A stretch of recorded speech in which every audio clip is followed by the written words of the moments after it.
Lord, take our lips and speak through them. Take our lips and speak through them. Take our minds and think through them. Take our hearts and set them on fire with love for you. Amen. Well, gospel is not exactly what you would expect when we're celebrating Absalom Jones. It seems a little bit out of context, and that would be because it is out of context. Father Jones' feast day was the 13th, and there are readings assigned to that day, and these are the readings assigned for the 6th Sunday. However, when we take what we just heard and put it back in the context of that whole passage from Matthew that it comes from, there's a little more to be noticed than appears at first.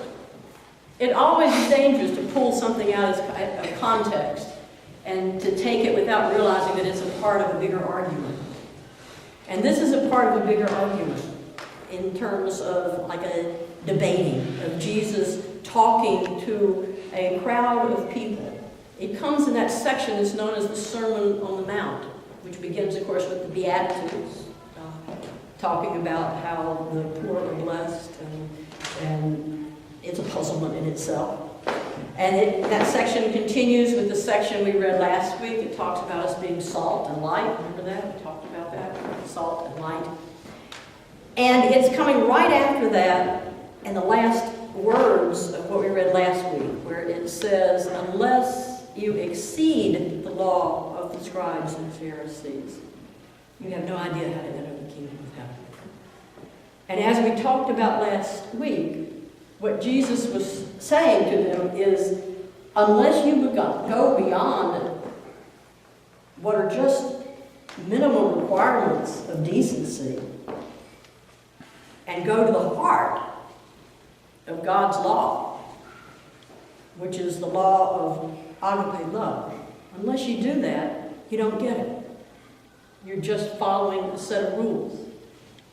Which is what we tend to do when we follow a set of rules. We kind of follow the minimum set we can, don't we? I mean, we don't want to have to do something that we don't have to do. We want to do just what we have to do to get by. And so this is in the middle of him arguing with them from his point of view, with these people, with Pharisees and scribes, and saying, it's more than that. It's more than just meeting the basic minimum requirements. It's about getting to the heart of this agape love, this kind of love that God shows us and that God wants us to be trained up in. The kind of love that's not the warm and fuzzy of I'll be with you as long as you do and say the things I like and make me feel good. But the kind of love that's hard. The kind of love that makes a decision no matter what to seek the best for others, for yourself, for the whole world and all people. That's agape love. The kind of love that is this decision to do and seek and say what would be best for all concerned. And Jesus is trying to get them to realize that that's the heart of God's law, not just the minimum requirements. And these things we heard today, and the things that it continues next week with another list of things, all of those things are examples taken to the extreme. As you do in an argument, in a debate, push to the extreme to make a point that you've got to go beyond the minimum requirements. So no, he doesn't mean really go pluck your eye out. No, he doesn't really mean go cut your arm off. These are ways of talking to push it to make a point. He wants to shock them into realizing that it's more than meeting the minimum requirements. It's more than just not murdering anybody. That what God, to be in a right relationship with God, to get it about the kingdom of heaven that's now, is more than just not murdering anybody. It's also about what do we do with our anger? Because we all get angry. What do we do with it? Do we let our anger just destroy somebody? Physically, emotionally, spiritually?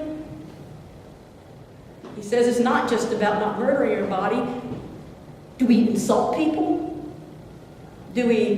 And we all have before, have we not? Do we insult people? It's about that, he says, too. Do we look at somebody and think, oh, that's a fool. God, he's so stupid. How can he even tie shoes in the morning? Now, who of us haven't done things like that? let our anger hurt somebody. Let our opinion of somebody color how we react to them. And he says it's about that also. It's not about meeting the minimum requirements. It's getting it that God cares about all the things we do and how we show or don't show agape love to each other. It's not about following a set of rules. God's law is about a relationship. It's a law about what is supposed to just be spiritually, like the law of gravity is just about what it is physically. The law of gravity is neither bad nor good. And sometimes it works for us, and sometimes it works against us. It simply is. And what Jesus is saying is the law of God simply is, and it's a law that's intended for us to respect each other and to care about what happens to each other and to keep a leash on our tongues sometimes. It's not just about the minimum requirement of not physically murdering someone. And he says it's not just the minimum requirement of don't commit adultery, don't physically commit adultery. It's also about how in a covenant relationship we do or don't betray the heart of someone. And there are lots of ways to betray a heart without committing physical adultery. There's a way to put someone down. There's a way to not listen to someone. There's a way to not appreciate what someone does to us. And in a love relationship, in a marriage relationship, of course, in Jesus' time, they weren't love relationships. They were contracts. But in any kind of covenant relationship, the important thing is not to betray each other's heart.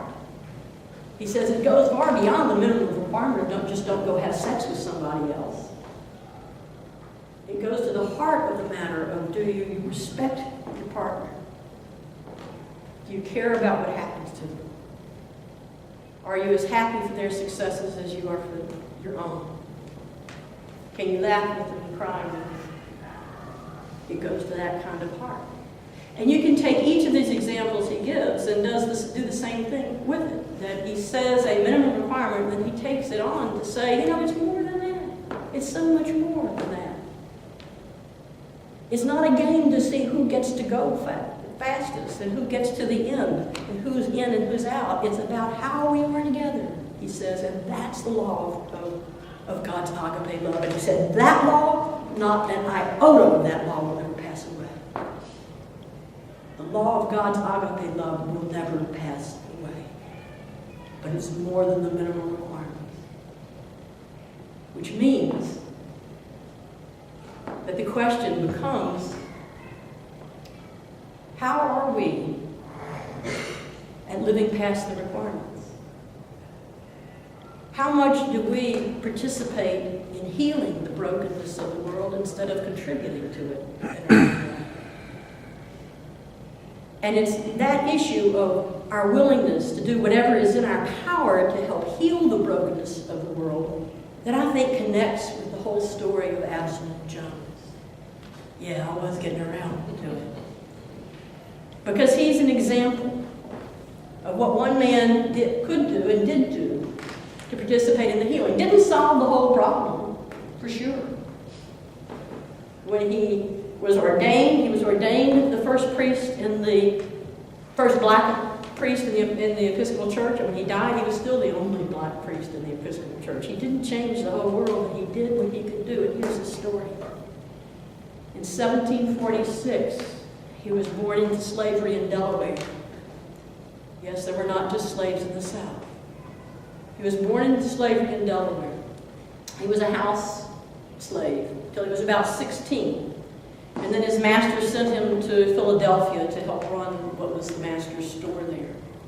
And while he was in Philadelphia, he met a woman and they fell in love and they got married, and he worked and worked and worked until he had enough money to buy her freedom.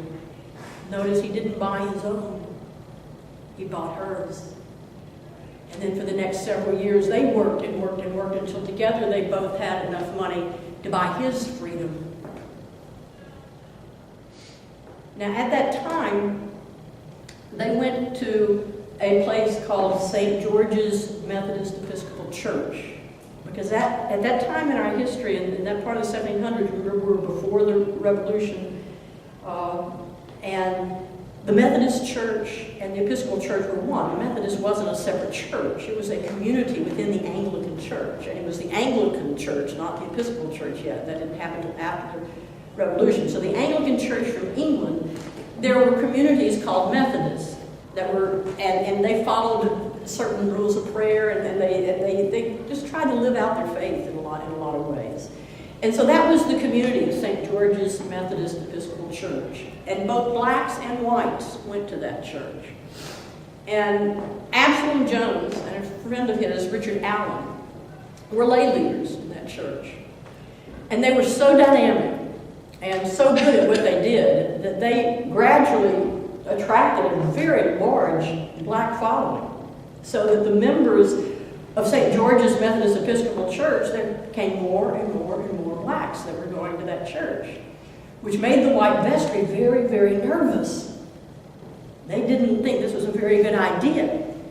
So they decided that the next Sunday, when the blacks came in, they would make them sit up in the balcony instead of in the congregation with everybody else. And so when they came in, didn't know that it was going to happen. They just got dressed, came to church, sat where they usually sat. Somebody came up to them and said, "Sorry, you can't sit here. You need to go up there." Notice that the only people they were saying that to were blacks. So they didn't get up. So then the ushers decided to physically try to remove them. And we're trying to pull the black people out of the pews to force them to go up to the balcony. Now, this is in Philadelphia, remember, the city of brotherly love. And so the black people, under Absalom Jones and Richard Allen's leadership, they simply got up and they walked straight out the back door and never came back. And they formed together, those two men formed together an organization called the Free African Society, which wasn't connected with any denomination. It was, they worshiped together, they took care of each other's needs, they kind of modeled themselves on the churches that we read about in Acts, before church was really church. And this went on for several years. Then, about 8 years after they did this, it was after the Revolution by that time, and the Methodist Church and what was then the Episcopal Church split. And so it was no longer one thing. It was a Methodist church, and then there was an Episcopal church instead of an Anglican church with a Methodist community within it. And they put it to a vote as to where these folks wanted to go. Did they want to go to the Methodist or did they want to go to the Episcopal? And it split. And half of them followed Richard Allen and formed a new denomination, which is the African Methodist Episcopal Church, AME Zion Churches, which is a separate denomination altogether and is the first entirely black denomination in our country. And the others stayed with Absalom Jones, and they went to the bishop and the diocesan convention of the Diocese of Pennsylvania. And they asked to be admitted as an Episcopal parish with this condition. They wanted to govern themselves. They didn't want some white guy coming in and telling them what to do. And they wanted to be able to call their own clergy, call their own rector, instead of having somebody just placed there, which was a custom at that time. The convention agreed, and they named the church the African Episcopal Church of St. Thomas, which I've got on one of these things I gave you. That was in 1792. And then in 1795, 3 years later, they ordained Absalom Jones a deacon, and then several years after that, they ordained him a priest, and that's how he came to be the first African-American priest.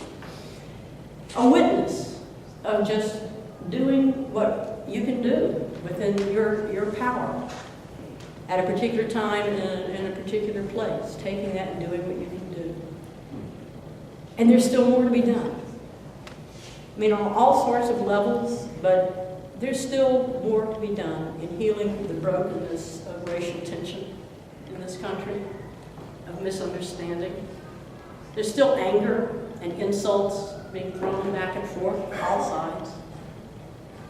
Not just white to black, but black to white, Hispanic to black, Hispanic to white, white to Hispanic. I mean, you name it. There's all sorts of racial anger and insults thrown around every day.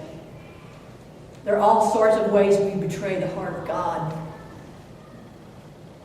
when we treat somebody based on the color of their skin without ever even getting to know them. There's still much to be done. There's still ways for us to use whatever power we have to participate in the healing of that brokenness, even if it is only to change some of our own attitudes and some of the ways we think. There's still much to be done. Because God is interested in not just having us meet the minimum requirements of the law where racial matters are concerned. God is more interested in us going to the heart of agape love. Make it so.